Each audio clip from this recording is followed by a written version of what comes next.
forward, never look back. Though to see where we are going, it's worth looking back at the McCain journey. Harrison McCain said that he and his 4 brothers would earn their livings in the potato business. Our father was a potato dealer, a farmer. Our grandfather was a farmer. Our great-grandfather was a farmer and a land clearer. He saw a piece of woods, cleared a farm, and started growing potatoes. In the 1950s, Harrison and Wallace McCain, who knew nothing about the frozen food business, started a company with the hope to someday make $1 million. They made their first French fry in 1957 out of Florenceville, and the rest is history. After considering dry cleaning, bottle works, or opening a department store, older brother Bob suggested Wallace and Harrison explore the frozen food business. Bob says they're shipping potatoes over to Caribou, Maine, and they're producing French fries there. And they're also growing peas in New Brunswick and taking them across the border and they're freezing peas. We should look at that. And with that, McCain Foods was founded. By 1957, their first frozen French fry processing plant in Florenceville, New Brunswick, opened for business. It employed 30 people and produced 1,500 pounds of product an hour. McCain's first foray into marketing led to explosive growth and expansion overseas. This growth led to the building of McCain's first overseas plant in Scarborough, England in 1969. We identified a market or a potential market. We started shipping product in, hired some salespeople, and built up a business. Once a critical mass was reached in an area where potatoes could grow that were suitable for processing, McCain built a factory, then supplied the market locally, and from there started exporting from that country to another one. This expansion model would be the framework for McCain's global growth. The attitude of drinking the local wine allowed McCain to immerse themselves in local customs and traditions while establishing themselves within the culture.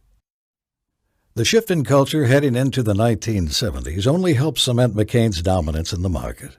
Eating habits were changing in and out of the home as modern supermarkets were introducing the option of frozen meals to the masses. McCain's 1975 introduction of the Super Fry turned the industry upside down. Just have a product that was like deep fat fried without the frying. That's what we need.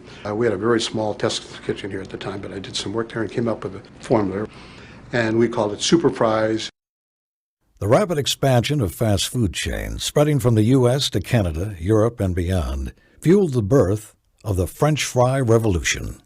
Fast food consumers around the globe desired uniformity in their light golden fries despite the differences in the growing seasons from each market and the fact that local potatoes weren't good raw material for French fries.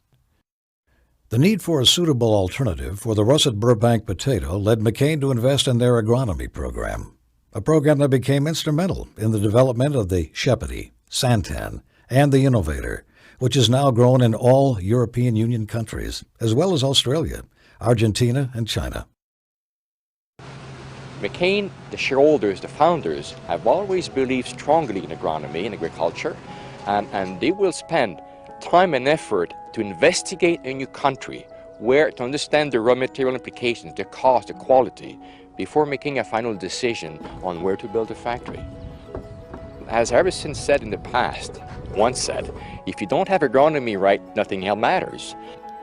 Another culture shift which helped bring growth to the McCain brand was the widespread adoption of the microwave. In 1985, microchips were launched, making people's favorite food even more convenient. This strategy led to the fastest growth in the UK chip market in a decade. McCain plants began expanding across the United States, Canada, Australia, UK, Netherlands, Argentina, and entered new territory with a plant in New Zealand. To continue the recipe for success heading into the 90s, McCain continued into new markets with key acquisitions. McCain averaged 1 to 1.5 new factories each year and significant breakthroughs in the U.S. market with French fries, onion rings, and appetizer segments. Heading into the new millennium, McCain was hitting $6 billion in sales and had the ability to produce 1 million pounds of potato products an hour. As such, McCain was named Processor of the Century. This growth was made possible by a rapidly growing population, demanding Western-style fast food and the increased importance of frozen appetizers. McCain was now on every continent except Antarctica. As 2010 wrapped up, the history of McCain's rapid growth began to slow. In 2011, Dirk Van de Putte joined McCain as president and CEO with an ambitious plan to return McCain to sustainable, profitable growth. The reason why I thought McCain was a unique opportunity is it was sort of, for me, an unpolished diamond. Very nice on the inside, great products, already a very successful history behind itself, but sort of ready for a renewal, ready for a rethinking of what we're trying to achieve.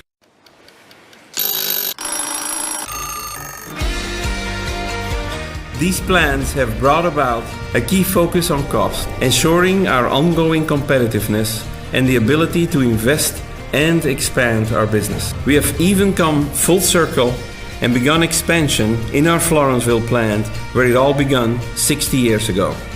Around the world, we have delivered our plans. You have delivered our plans, resulting in record performances for our company. With 47 plants and 20,000 McCainers worldwide, a presence in over 160 countries, and sales of $8.5 billion, we have come a long way since the McCain brothers started the company in 1957.